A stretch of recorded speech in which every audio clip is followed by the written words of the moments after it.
अस्सलाम वालेकुम। शाह साहब, आप lord mayor district council Sukkur मुंतखब हुए हैं।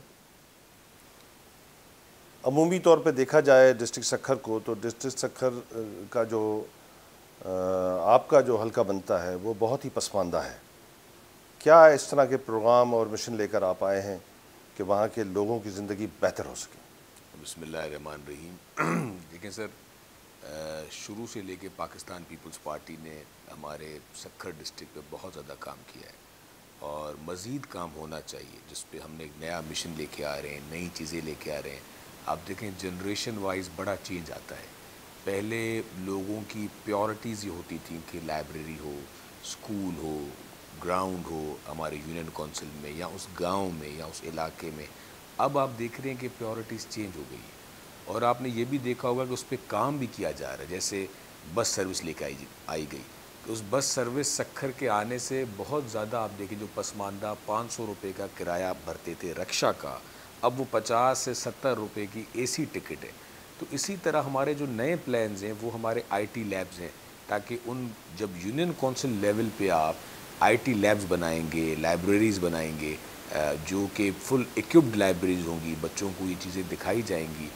वहाँ पे जो हॉस्पिटल्स हमारे अनइक्विप्ड हैं डिस्ट्रिक्ट काउंसिल्स के या हेल्थ डिपार्टमेंट के, उस पर बहुत ज़्यादा काम किया जाएगा ताकि वो सहूलत उनको अपने उन इलाकों में दी जाए, एजुकेशन और हेल्थ।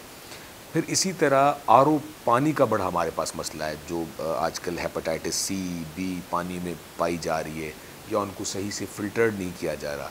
तो उस पर भी हमारा एक नया मिशन है कि वो पानी साफ़ और मिनरल के तरीके से उस पर प्रॉपर स्कीम्स हमने पहले दी थी। मैंने ये बनने से पहले ही प्रोजेक्ट सिंध गवर्नमेंट को दिए थे और वो सिंध गवर्नमेंट ने अप्रूव किए थे। और उसके बाद अब आप देख रहे हैं कि रोड़ी सिटी में साफ़ पानी का काम चल रहा है, जो अगले 2-3 महीने के अंदर उसका इनॉग्रेशन किया जाएगा। इसी तरह सखर का भी हमने पब्लिक हेल्थ डिपार्टमेंट को दिया था, मिनिस्टर साहब को, सिंध गवर्नमेंट को, चीफ मिनिस्टर साहब ने इसको स्पेशली टेकअप किया और उस पर बहुत बड़े पैमाने पे काम किया जा रहा है।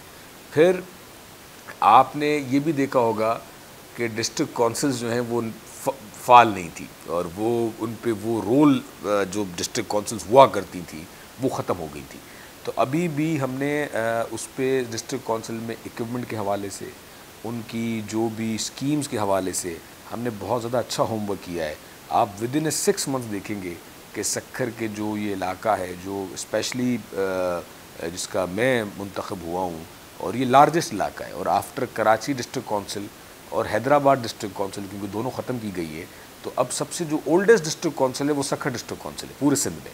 क्योंकि शादाब, पॉलिटिशियन हमेशा बड़े बड़े दावे तो करते हैं, मगर जब वो अमली तौर पर मैदान में आते हैं तो फिर वो कहते हैं हमें काम नहीं करने दिया गया, हमें फलां ने रोका, हमारे लिए ब्यूरोक्रेसी रुकावट बनी। तो ऐसा तो नहीं है कि आगे चलकर आप भी इसी तरह के किसी न किसी निज़ाम के हिस्से पर इल्ज़ामात लगाते हो? अगर रोका गया तो सर बताएंगे कि रोका गया है, लेकिन हम आपको फ़ाइट करते हुए नज़र आएंगे। हम ये नहीं होगा कि जब सीट चली जाएगी या मेरा टेन्योर पूरा हो चुका होगा तो मैं फिर आके आपको हिडन स्टोरीज़ बताऊंगा कि मेरे साथ ये किया गया। जैसे हमारे खान साहब बता रहे थे, जो चेयरमैन है तहरीक इंसाफ के, मेरे साथ अगर मेरे ऑन सीट मेरे से कोई करेगा, मैं भी तभी बता दूंगा कि मेरे साथ ये हो रहा है। और वो एहतजाजात भी आपको दिखाए जाएंगे, जो भी ब्यूरोक्रेट कर रहा है, कोई पॉलिटिकल पार्टी मेरे साथ कर रही है, कुछ भी हो रहा है, तो वो आपके सामने रखा जाएगा। और फिर मेरी खिदमत और मेरी पार्टी की खिदमत, मेरे ख़ानदान की खिदमत आपके सामने है। अभी भी हमने जो वादे किए थे, अगर 100% नहीं उस पर उतर पाए, लेकिन आप उन सारे वादों का काम देखते हुए नज़र आ रहा होगा आपको। वो ख्वाह पानी की स्कीमों हों, वो गर्ल्स डिग्री कॉलेज रोड़ी हो, वो ब्यूटिफिकेशन के प्रोजेक्ट्स हों, वो बड़े बड़े अस्पताल हों, ज़ू सखर में बहुत बड़ा मसला था, आपका पार्किंग प्लाज़ा का बहुत बड़ा मसला था। सखर का एक मास्टर प्लान नहीं था, मास्टर प्लान आपको लोकल गवर्नमेंट ने अभी दिया है। तो वो जो खिदमत है वो हम करते आ रहे हैं और वो आपके सामने है। इसी तरह हमारा अभी भी बहुत बड़े पैमाने पे एक नई चीज़ें मुतारिफ़ कराने का हमने एक बनाया हुआ है कि पीपी मोड को यूज़ किया जाए, फेरी सर्विस शुरू की जाए। और इसके अलावा सर, जिस तरह बाहर कंट्रीज़ में हम जाते हैं तो आउट मॉल्स होते हैं, आउट स्टोर्स होते हैं फॉर द पब्लिक, और वही चीज़ जो सिटी में होती है बहुत महंगी होती है, लेकिन वो शहर से बाहर बनाई जाती है तो वो थोड़ी सस्ती होती है। अब उसमें गवर्नमेंट का क्या रोल होता है? गवर्नमेंट का ये रोल होता है कि जो आपके बिजनेसमैन हैं, जो आपके इन्वेस्टर्स हैं, उनको वो चीज़ें मुहैया की जाएँ, उनको ज़मीन अच्छी दी जाए, उनके लिए 2-3 गोडाउन्स बनाए दी जाएँ, वहाँ पे बिजली या सोलर सिस्टम बनाया जाए, ताकि जो पब्लिक को फ़ायदा उनसे ये लिया जाए कि जो आप वहाँ पे चीज़ महंगी दे रहे हैं सिटीज़ के अंदर ऑन ऑन उनके जो स्ट्रीट के उतरते हुए, यहाँ पे वो होलसेल रेट पे हो, वहाँ पे वो कम आपकी रेट। पार्टी में एक बयानिया बना है कि आपके जो चेयरमैन हैं पार्टी के बिलावल, उन्होंने जो एक नौजवानों की टीम तश्कील दी है जिसमें मेयर कराची से लेकर सिंध के आखिरी अजला तक जाएं तो डिस्ट्रिक्ट चेयरमैन हों या मेयर हों, सारे यंग हैं, अप टू यंग उनकी टीम है। यानी ये आप आने वाली पीपल्स पार्टी की एक क़यादत है।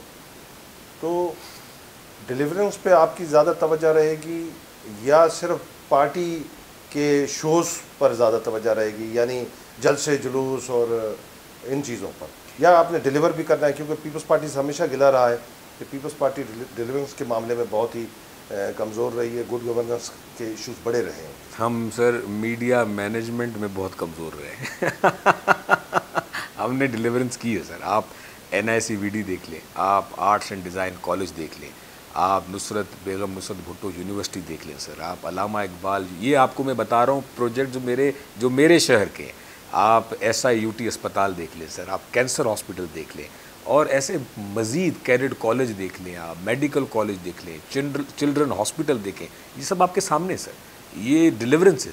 और इसी तरह फिर पार्कों पे, यूनियन काउंसिल सतह पे हमने पार्क 15 साल से आपकी हुकूमत है, 15 साल से आपकी हुकूमत होने के बावजूद दरिया सिंध के किनारे पे दो बड़े शहर, जो एक सखर सिटी और दूसरा रोड़ी, पीने के साफ पानी से उनको मुहैया नहीं हो रहा, पार्किंग के इश्यूज़ हैं, पार्क के इश्यूज़ हैं, निकासी आब के इश्यूज़ हैं, उनके एड्रेस करने के लिए इनको तो कोई मेगा प्रोजेक्ट चाहिए ना, जो इन चीज़ों को पब्लिक के इन इश्यूज़ को एड्रेस कर सके। जैसे कि मैंने अर्ज़ किया सर कि रोड़ी में हमने साफ़ पानी का प्रोजेक्ट स्टार्ट कर चुके हैं।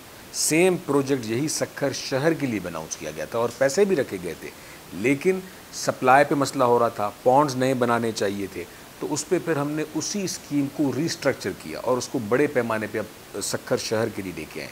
जब स्कीम मंजूर हो गई है, जब उस पर काम शुरू हो गया, तो इंशाल्लाह उसका आप फ़ायदा ज़रूर देखेंगे। और ये सिर्फ इस पे नहीं, इसी तरह इंफ्रास्ट्रक्चर्स पे देखें सर, आप अब सखर पे आप देखेंगे तो आपको एक बड़ा शहर नज़र आएगा, उसके रोड्स, उसकी लाइटिंग्स पे, ट्रांसपोर्ट बसेस चल रही हैं, ब्यूटिफिकेशंस के बड़े पार्क बने हुए हैं, ये सब आपके सामने। और मज़ीद काम किया जाए, जो आपका सवाल था कि 15 साल टाइम जब देखा जा रहा है तो बहुत ज़्यादा टाइम है, तो लेकिन उस पर और हम काम कर रहे हैं। जितनी भी हमारी नई टीम आई है उसमें पार्किंग के बहुत सारे इश्यूज़ हैं। हमने पार्किंग प्लाजा सर मंजूर किया है, 2 सखर शहर के 2 पार्किंग प्लाजा हैं। Local government minister Syed Nasir Hussain Shah साहब ने वो बड़ी स्पेशली हमें मंजूर करके दी हैं। जो सखर शहर की बाज़ार का मसला है, एक घंटा घर वाली साइड पे और एक म्यानी रोड है हमारा, और बीच में ये हमारी ओल्ड बड़ी बाज़ार है जिसमें सोनार की बाज़ार भी आती है, जिसमें शाही बाज़ार भी है, जिसमें सराफा बाज़ार भी है, सारी बाज़ार है उसमें। तो रोड की एक तरफ एक पार्किंग प्लाजा बन रहा है और उसी बाज़ारों के दूसरी तरफ म्यानी रोड है, वहाँ बन रहा है कि people can just park their car और वो वहाँ पे आके वॉक करके इजीली अपनी करके और शॉपिंग करके वापस चले जाएं। सखर में दरिया सिंध पर 150 साल पुरानी बराज, उसके बाद आप आएँ तो आपको तकरीबन 70 साल या 65 साल पुरानी अयूब पुल, उसके बाद फिर आए तो पौने 200 साल पुरानी दूसरी पुल। यानी इतनी खूबसूरत पुल हैं, उनको प्रॉपर तरीके से उनकी सजावट होनी चाहिए, उनको एक तारीख़ी विरसा है, ताकि दुनिया के जो टूरिस्ट हैं वो भी और पाकिस्तान के जो रहने वाले लोग हैं वो आएँ तो उनको मज़ा आना चाहिए कि वाकई ये जो हमारे असासे हैं उनको प्रिजर्व किया गया है। सर पर कोई काम, जो लैंसडाउन ब्रिज है, इस पर हमने एलिमिनेशन के 70 करोड़ रुपए का एक प्रोजेक्ट है जिस पे इसकी लाइटिंग और इसकी ब्यूटिफिकेशन पे काम किया जा रहा है, जो कि अप्रूव्ड हो गया। और उसमें मेंबर्स भी हमने बनाए हुए हैं, जिसमें GOC साहब के जो हमारे कैंट के हैं उनको भी हमने इसमें रखा है, पनवाकिल वालों को, ताकि इसकी सस्टेनेबिलिटी। हमारे पास जो सबसे बड़ा प्रॉब्लम है वो ये है कि चीज़ें बन जाती हैं, बना के दे देते हैं, उसका फिर जब तक हम गवर्नमेंट में हैं, जब तक जिस पॉलिटिशियन ने, जिस लीडर ने, जिस अफसर ने बनाई है वो उसको कंट्रोल करता रहता है। जैसे उस अफसर का तबादला हो गया, वो पॉलिटिशियन उस सीट से उतर गया या बीमार हो गया या नहीं है, वो चीज़ ख़त्म हो जाएगी।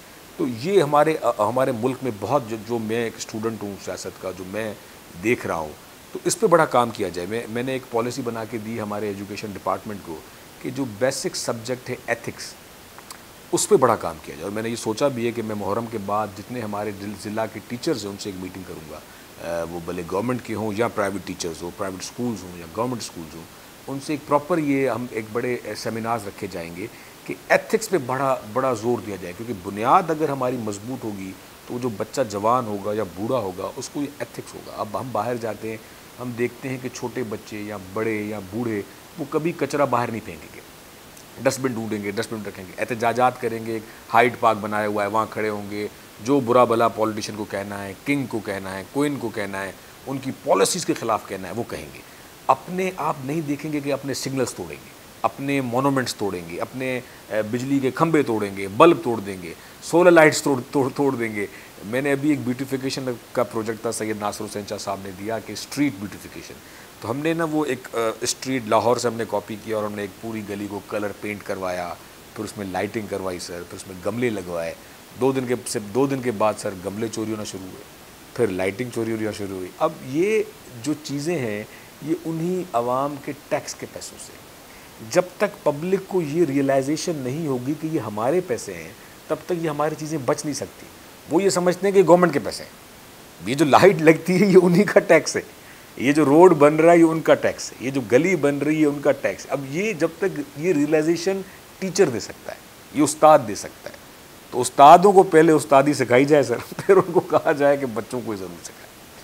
गोश्त मुलाजिम बहुत बड़ा इशू है, ख़ास करके लोकल गवर्नमेंट उसके म्यूनसिपल कॉरपोरेशन या डिस्ट्रिक्ट काउंसिल के जो इदारे हैं उनमें बहुत बड़ी तादाद में लोग वहाँ पर उनको मुलाजमतें तो मिली हैं मगर वो काम पर नहीं आते, जिसकी वजह से कोई भी इदारा डिलीवर नहीं कर पाता। सर मैं तो क्या इस पे आपने कोई फोकस किया है? इस पे हमें काम करना चाहिए। वो क्यों ये होता है उसका मैं आपको थोड़ा अर्ज़ करूँगा कि मैं अभी नेशनल प्रेसिडेंट हूँ सर लोकल काउंसिल एसोसिएशन का, जिसमें पूरे पाकिस्तान के चेयरमैन और मेयर्स मेंबर्स हैं। हमारी ये ऑर्गेनाइजेशन है, पहले सिंध का था, अभी लास्ट मंथ में बनाऊँ नेशनल प्रेसिडेंट बनाऊँ। अब ये क्यों हो रहा है सर, ये गोश्त या मशीनरी नहीं है या ऑफिस नहीं फाल, क्योंकि इलेक्शन टाइम पे नहीं हो रहा। जब आपका बलदियाती निज़ाम की कंसिस्टेंटी नहीं होगी, आप 3-3 साल इलेक्शन नहीं करवाएंगे, आप 6-6 साल इलेक्शन नहीं होंगे, वो बलदियाती निज़ाम आप बंद किया जाएगा। अभी देखें सिंध सबसे पहले सर, सिंध गवर्नमेंट ने सबसे पहले इलेक्शंस करवाए, हालांकि इलेक्शन कमीशन ने कहा कि ये बाद में किए जाएँ। चेयरमैन बिलावल भुट्टो जरदारी साहब ने स्पेशली स्टैंड लिया कि आपने 1 साल उनका वैसे ही ज़ाया किया हुआ है, ये मेयर्स और चेयरमैन्स का जल्द से जल्द इलेक्शन करवाया जाए, और नहीं तो मैं इस पर बहुत बड़ा एहतजाज करूँगा। अपनी गवर्नमेंट को ये कहा गया, इलेक्शन कमीशन से कहा गया, तब जाके ये इलेक्शंस हुए। जब बीच में अफसर आ जाते हैं, ब्यूरोक्रेट्स आ जाते हैं, उनको इन मुलाजमों से क्या परवाह, वो उनसे आते हैं महीने 2 महीने के लिए सर, वो गोश्त मुलाजिम चले जाते हैं, आधी तनख्वाह उनको काट के देते हैं, वो अपने मज़े करते हैं, अफसर तबादला करके चला जाता, जब तक पकड़ी जाए उसकी बात। पॉलिटिशियन जब होगा, चेयरमैन होगा, टाउन चेयरमैन होगा, मेयर होगा, लॉर्ड मेयर होगा, ज़िला चेयरमैन होगा, उसको परवाह होगी कि मेरी फ़लाँ गली साफ़ नहीं है, मेरा फ़लाँ गटर साफ़ नहीं है, वो जवाबदेह अवाम का, मेरा पार्क साफ़ नहीं है।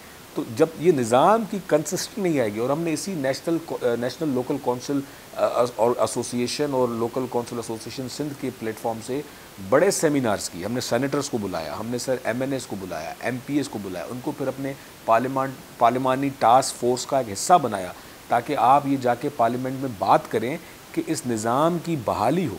और ये आप जो देख रहे हैं कि ये जो बहाल बल्दियाती निज़ाम है, ये भी मेरी पटिशन पे हुआ था, इसी LCA की पटिशन पे निज़ाम बहाल किया गया था।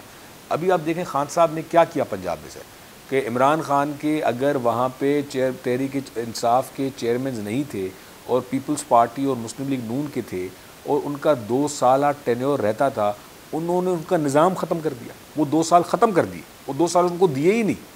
अगर यही आप जमहूरियत के इतने अलमबरदार बनते हैं, आप कहते हैं इलेक्शन टाइम पे होना चाहिए, वो जो बल्दियाती निज़ाम के 2 साल थे वो आपने क्यों नहीं पूरे किए? अब वो निज़ाम ख़त्म हो गया, वहाँ अफसर आके बैठ गए सर। यही जो सिंध में आपने 7-8 महीने पहले हाल देखा था, पंजाब का वो हाल है, सेम वही हाल है। अफसर गोश्त मुलाजिम में, अफसर आके बैठ गए हैं, किसी को कोई सफाई का पता नहीं, ये नहीं पता। जब तक ये बल्दियाती निज़ाम आपका बैकबोन ऑफ पॉलिटिक्स है, हमारा ये मानना है यूनिवर्सिटी ऑफ पॉलिटिक्स है, यहीं से आपके लीडर्स निकलते हैं, आपको ग्राउंड पॉलिटिक्स करना को पता लगता है। हमारी अभी मेरी बहन एक फेडरल मिनिस्टर थी, अभी मेरे साथ एक कॉन्फ्रेंस में साथ थी, मुस्लिम लीग नून से, तो हमारा डिस्कशन हुआ तो उन्होंने कहा, मुझे कहा कि कुमैल ये जो बल्दियाती निज़ाम है ये एक्चुअली यूनिवर्सिटी है। बोला हम नए नए मिनिस्टर बन जाते हैं, हमें तो ये 5-6 महीने पता भी नहीं लगता कि 3 बिलियन क्या है, 4 बिलियन कहाँ है, कहाँ से स्कीम आए। बोला सेक्रेटरी पढ़ाते हैं, ये इसको साइन कर दें, ये वहाँ दे दें। ये एक्चुअली एक आप अपना बजट बनाते हो डिस्ट्रिक्ट का, कि डिस्ट्रिक्ट में मेरी जी ये चीज़ ज़रूरत है, और फिर आप प्रोसेसली हर चीज़ समझते हैं। काउंसलर अपने यूनियन काउंसिल पे बैठा होता है, यूनियन का चेयरमैन अपने यूसी का बजट बनाता है, टाउन का। तो ये निज़ाम बहुत ज़रूरी है सर, और उसको जितना स्ट्रॉन्ग किया जाएगा करेंगे। वजह का आपने कि जो आपका ग्रास रूट का निज़ाम है वो आपका बल्दियात है, वहीं से ही सारे का सारा निज़ाम ऊपर जाता है और वही डिलीवर भी करता है नीचे। इसी तरह सिंध में तो आपने बहुत बड़ी तादाद में यूनिवर्सिटीज़ बना दी, कॉलेजेस बना दिए, मेडिकल कॉलेजेस बना दिए, इंजीनियरिंग कॉलेजेस बना दिए, मगर आपका जो प्राइमरी एजुकेशन है वो बहुत ही तबाह हाल है। आज भी आप किसी भी शहर में जाएं, प्राइमरी एजुकेशन को उठाकर देखें तो वो बिल्कुल ही तबाह हाल है। मगर ऊपर आप जाएं तो वो बहुत बड़ी क्वालिटी ऑफ एजुकेशन है, यानी IBA है और बड़ी बड़ी यूनिवर्सिटीज़ हैं। ये बच्चा जो प्राइमरी एजुकेशन से तैयार ही नहीं होगा तो वो ऊपर जाके कम्पीट क्या करेगा? इस पर क्यों नहीं फोकस कर रहे हैं आप? सर इस पर बहुत ज़्यादा फोकस किया है। इस पर आपने देखा कितने मुलाजमों को हमने सिंध गवर्नमेंट ने निकाला, जो जिसको सिंधी में कहते हैं गोसड़ू मास्टर, वो गोसड़ुओं को निकाला, गोश्त मुलाजिम। और फिर सर आपने ये भी देखा होगा कि कितने स्कूल्स को हमने गोश्त स्कूल किया, क्योंकि अब ये स्कूल इतने इसलिए बन गए थे कि ये स्कूल मुशर्रफ की गवर्नमेंट में जब बल्दियाती निज़ाम था तो उन्होंने नौकरियों पे बैन था, दूसरी चीज़ों पे बैन था, तो वो जिस इलाके में जाते थे वहाँ उस इलाके के चौधरी को या वहाँ के इलाके वालों को स्कूल दे के जाते थे कि भाई तुम्हें स्कूल बना के देते हैं। वो स्कूल बन गया, उसके बाद उसी को वो टीचर वीचर फ्रॉम डिस्ट्रिक्ट गवर्नमेंट से चलाया करते थे। तो जब तक वो डिस्ट्रिक्ट गवर्नमेंट्स थी तब तक स्कूल बड़े से चलते थे, टीचर्स भी आते थे, वो डिस्ट्रिक्ट गवर्नमेंट खुद घूमती थी, DCO घूम रहा है, उस ज़माने में TPO होते थे, और सर ये तालका पे एजुकेशन के ऑफिसर्स हुआ करते थे। अब जब वो निज़ाम बंद हो गया, टीचर को तनख्वाह मिलना बंद हो गई, पेंट होना बंद हो गया, बुक्स आने बंद हुए, तो ऑब्वियसली वो स्कूल बंद हुए। और फिर उन जगहों पे जो दूर स्कूल थे, वो जो पुराने स्कूल थे, जो एक्चुअली स्कूल थे, वो अभी तक चल रहे हैं। तो इसी वजह से सिंध गवर्नमेंट ने, आपको याद होगा, 1.5-2 साल पहले स्कूलों की पूरे सिंध की सर्वे की, और उसमें जो उन्होंने कहा कि ये स्कूल नहीं चलेंगे उन पर उन्होंने बैन किया, उसको गोश्त स्कूल करार दिया, क्या कि जो स्कूल हैं पहले उनको बनाया जाए उनको। फिर उन्होंने बहुत सारी, जैसे दुनिया भर में होता है कि हमने उस पर पॉलिसीज़ बनाई कि हमारे साथ प्राइवेट पार्टनरशिप हो, सिंध एजुकेशन फाउंडेशन को स्कूल्स दिए गए, दूसरे इदारों को स्कूल दिए गए। हमारे सक्खर में आपके सामने कि यूनाइटेड नेशंस वालों ने, USA वालों ने कितने ज़बरदस्त गवर्नमेंट स्कूल्स बनाए, उनके आप फर्नीचर्स देखें, और वो प्राइमरी स्कूल्स हैं, वो एलिमेंट्री स्कूल्स हैं, वो आपके 8th क्लास मैट्रिक क्लास तक स्कूल्स हैं, और उन पर प्रॉपर काम किया जा रहा है, काम कर रहे हैं। फिर ये जो IBA के स्टूडेंट्स हैं, ये कहाँ के हैं सर? ये वहीं के तो हैं, सक्खर से पढ़े हुए हैं ना सर, या खैरपुर से पढ़े हुए हैं, या घोटकी से पढ़े हुए हैं, इन्हीं स्कूलों के पढ़े हुए बच्चे हैं, और उनको फिर सिंध गवर्नमेंट ने फुल स्कॉलरशिप दी हुई है, और उनको लैपटॉप्स दिए हुए हैं। आप जाके IBA सक्खर का विजिट आप करते रहते हैं, आप देखेंगे आई थिंक पाकिस्तान का one of the best institute में से एक इंस्टीट्यूट है सक्खर IBA। और इसी तरह आप अरोड़ यूनिवर्सिटी पे देखें कितना ज़बरदस्त काम किया जा रहा है, बेगम मुसद्दत भुट्टो पे देखें कितना सिंध गवर्नमेंट काम कर रही है, और ये सारा चेयरमैन बिलावल भुट्टो जरदारी साहब के विजन पे काम किया जा रहा है। और उसकी वजह से जितनी भी हमारी नई टीम आई है, इनका मेन हदफ डिलीवरेंस है, ताकि, और चेक एंड बैलेंस भी है स्कीम्स पे, काम पे, और पूछा जा रहा है कि डिस्ट्रिक्ट आप अपना बजट क्या बना रहे हैं। तो हम इंशाल्लाह आपको जो पहला हमारा सक्खर डिस्ट्रिक्ट का बजट होगा वो आप बहुत अच्छा और मुफीद देखेंगे, एक नए किस्म का बजट हम देंगे इंशाल्लाह। अब मुझे ब्रीफली आप आखिर में ये बताएं कि लॉर्ड मेयर मुंतखब होने के बाद जो आपने दावा किया है 6 महीने के अंदर काफ़ी चीज़ें ठीक होती नज़र आएंगी, उनमें मेन कौन कौन से आपके प्रोजेक्ट हैं और टारगेट्स हैं जिनको आप अचीव करें? सर मेरा सबसे देखें, मेरे पास सबसे जो मैं अपने ख़ुद मसला समझता हूँ, मैं समझता हूँ कि बच्चों को, यूथ को बड़ी ही चीज़ें मौके, मैं जो बजट बना रहा हूँ उस पर प्रॉपर काम यूथ की स्कॉलरशिप्स पे कर रहा हूँ, क्योंकि रोड, रास्ते, गलियाँ, पेवर ब्लॉक जो अमूमन हमारे इंटीरियर सिंध में आप देखते हैं कि स्कीम्स बनाई जाती है, वो हमारे जो पार्लियामेंटेरियंस उन्होंने बहुत ज़्यादा काम किया। उसमें खुर्शीद अहमद शाह साहब हैं, नासिर शाह साहब हैं, इस्लामुद्दीन शेख साहब हैं, इकराम धारेजो साहब हैं, इन्होंने बहुत ज़्यादा काम किया है। अवैस कादिर शाह साहब हैं। आप रोड देखेंगे, रास्ते देखेंगे, गली अब बरसातों में टूट गए, अब आप बहुत सारे टूटे फूटे नज़र आएंगे, लेकिन फिर भी लाइटिंग, पार्क। तो मेरा बजट ये होगा इस बार के यूथ को हम वो मौका दें, स्कॉलरशिप्स दें, ताकि वो कराची में आके पढ़े, ताकि वो बाहर जाएं, उनको एक एक्सपोजर्स हों। जो पढ़े लिखे लड़के ऑलरेडी हैं, लाइब्रेरीज बनाई जाएं, आईटी। हम मेरी अभी दुबई के एक यशात कंपनी, उनसे बात चल रही है फॉर द फ्री वाईफाई। अब वो फ्री वाईफाई जो है वो ज़ाहिर सी बात है पूरे शहरों में तो नहीं हो सकती, बट सर्टेन पार्क्स हम ऐसे बना रहे हैं, ऐसे लाइब्रेरी होगी, ऐसा कोई पार्क होगा, ऐसा कोई ग्राउंड होगा जहाँ उस एरिया में वो वाईफाई फ्री होगी, ताकि वो जो बच्चों को, बच्चियों को पढ़ाई के मामलात होते हैं, जो वाईफाई अफोर्ड नहीं कर सकते, ये एक बड़ा मेन हमारा मैं इंशाल्लाह देखता हूँ कि इस पे काम किया जाएगा। एग्रीकल्चर पे मैं बहुत काम करना चाह रहा हूँ। मेरी कल पूरे हमारे जो रीजनल मैनेजर्स हैं बैंक्स के, उनसे काम हुआ है कि सब्सिडाइज्ड हमें सीड या ट्रैक्टर्स कितने ये लोग दे सकते हैं, ताकि हम फ़ौरन जो इतना हमारा बुरा लोगों ज़मींदार इस बरसातों में लोगों की ज़मीनें चली गई, बह गई, पानी में फसल ख़त्म हो गए, तो उनको हम कुछ डिस्ट्रिक्ट लेवल पे, छोटे लेवल पे कोई ट्रैक्टर दे दें सब्सिडी पे, कोई इनको सीड उठा के दे दें, और एक रोल मॉडल बना के एग्रीकल्चर फार्म दिखाएं कि this is done from the district governments. तो ऐसे काम हमने अभी बनाए हैं प्लान, और ब्रीफली मैं प्रेस कॉन्फ्रेंस आपके सामने रखूँगा जब पूरा बजट इंशाल्लाह हमारा तैयार हो जाएगा। बहुत शुक्रिया। Thank you sir.